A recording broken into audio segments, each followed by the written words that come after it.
देखिए, प्रधानमंत्री जी ने जो जिम्मेदारी दी है उसको पूरी ईमानदारी से, पूरी मेहनत से, पूरी निष्ठा से निभाने के संकल्प के साथ यहाँ आया हूँ।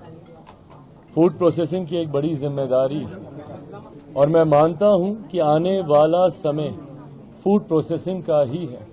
ये एक ऐसा विभाग है, ये एक ऐसा क्षेत्र है जिसको अभी पूरी तरीके से बनिस्बत बाकी देशों के एक्सप्लोर नहीं किया गया है।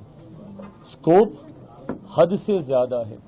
अगर आप दुनिया भर में फूड प्रोसेसिंग का अगर आप इन्वॉल्वमेंट देखेंगे, उसके बनिस्बत भारत में लगभग 2 से 3% भी इसका इन्वॉल्वमेंट नहीं है। आने वाले समय में जहां इसमें स्कोप बहुत ज़्यादा है, वहीं ये एक ऐसा विभाग है जो सीधा किसानों को मदद पहुंचाने का काम करेगा, जो किसानों की आय को बढ़ाने का काम करेगा, जिस लक्ष्य के साथ हमारी केंद्र की सरकार आगे बढ़ने का प्रयास कर रही है। कृषि प्रधान देश है हमारा, और ऐसे में मेरा खुद का विजन, जिसमें मैंने हमेशा इस बात का जिक्र किया है कि ज़्यादा से ज़्यादा प्रोसेसिंग यूनिट्स होने चाहिए ताकि किसानों को उनके उत्पादन का उचित दाम मिल सके, उनके आय में वृद्धि हो सके। ऐसे में मैं मानता हूं कि इस विभाग की आने वाले दिनों में एक अहम भूमिका होगी। कल प्रधानमंत्री जी से भी अनौपचारिक मुलाकात में जब बातचीत हो रही थी, उनके द्वारा भी यही मार्गदर्शन मुझे दिया गया कि इस विभाग को आने वाले दिनों में हम लोगों को नई ऊंचाइयों तक लेकर जाना है।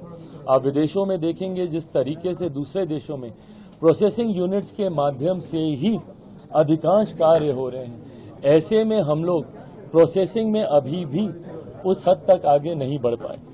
तो इस उम्मीद के साथ मेरे नेता, मेरे पिता आदरणीय रामविलास पासवान जी से सीखते हुए जिस जिस विभाग की जिम्मेदारी उन्होंने ली, उस विभाग को उन्होंने ऊंचाइयों तक लेकर जाने का काम किया।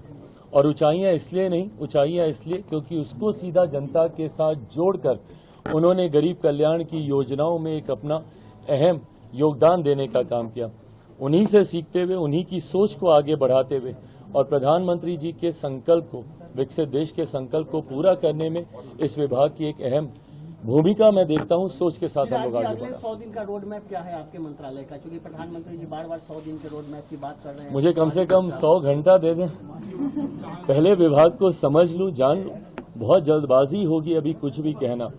इसके तुरंत बाद हम लोगों ने ब्रीफिंग मीटिंग रखी है, एक बार स्टडी कर लें, हम लोग पूरी तरीके से समझ लें। 100 दिन का रोड मैप आप लोग के सामने विस्तृत तौर से रखें। Earlier to that, India Alliance was saying that they were calling NDA leaders to make them prime minister. Now they are saying that it's a Junjuna Vibhag which the alliance partners are getting. Bihar के लोगों को खास तौर से कुछ मिला नहीं। Bihar has got 8 ministries, but still they are taunting. Well, I have said this repeatedly, that it's not about the ministry, it's about the minister. It's never about a government, it's about the person who's leading it. It's never about an alliance, it's about the person who's leading it. It's always about the Netritva Karta, the person who's leading the thing. I have given example of my father. जो जिम्मेदारी जिस जिस विभाग की उनको दी गई, जिस तरीके से उन्होंने उस विभाग में कार्य करके उस विभाग की पहचान बनाने का काम किया, मुझे लगता है हम जितने भी सहयोगी हैं, जो जिम्मेदारी हम लोगों को दी गई है, महत्वपूर्ण विभागों की जिम्मेदारी है। और ख़ास तौर पर अगर आप उसका जुड़ाव देश के गरीब वर्ग से अगर आप देखें, फूड प्रोसेसिंग का मैंने जिक्र किया, किसानों की जब आय को दुगना करने की हम लोग सोच रखते हैं, जब किसानों को मुख्य धारा के साथ जोड़ने की हम लोग बात करते हैं, कृषि प्रधान प्रदेश है, ऐसे में आप मेरे विजन में भी देखेंगे मैंने हमेशा प्रोसेसिंग यूनिट्स की बात की। मैंने हाजीपुर से मैं प्रतिनिधित्व करता हूं, मैंने हमेशा कहा हाजीपुर का केला है वो डाउन साउथ जाकर केले के चिप्स बनते हैं, बट वहाँ पे ऐसे यूनिट्स नहीं हैं। अगर ये यूनिट्स वहाँ पर लग जाएं, जिस प्रदेश से मैं आता हूँ मखाना आज की तारीख में देश में नहीं दुनिया में उसकी मांग है, ऐसे में अगर उसके प्रोसेसिंग यूनिट्स वहीं पर लग जाएं जहां पे किसान उसका उत्पादन करते हैं, तो उनके हाथ में ज़्यादा दाम आएगा। जितने भी सहयोगी हैं, जिस जिस मंत्रालय की जिम्मेदारी दी गई है, पूर्व मुख्यमंत्री आदरणीय जीतन राम मांझी जी को जिस तरीके से एमएसएमई की जिम्मेदारी दी गई है, ये कहीं ना कहीं देश की रीढ़ है।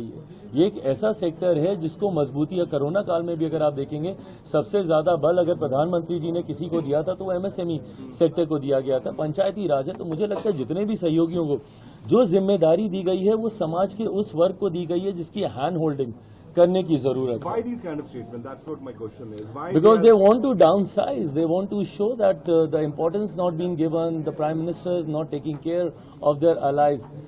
This is what they wish. अपनी ख्वाहिशों को पूरा करने के लिए इस तरीके के बयानबाजी विपक्ष करता आया है। मुझे लगता है आने वाले दिनों में जब इन मंत्रालयों के कार्य वो देखेंगे, अपने आप उनको समझ में आएगी कि कितनी महत्वपूर्ण जिम्मेदारी चिराग है। जी, एक और सवाल कि आप आज पहली बार मंत्रालय का चार्ज ले रहे हैं और जय श्री राम का पट्टा लगा हुआ है।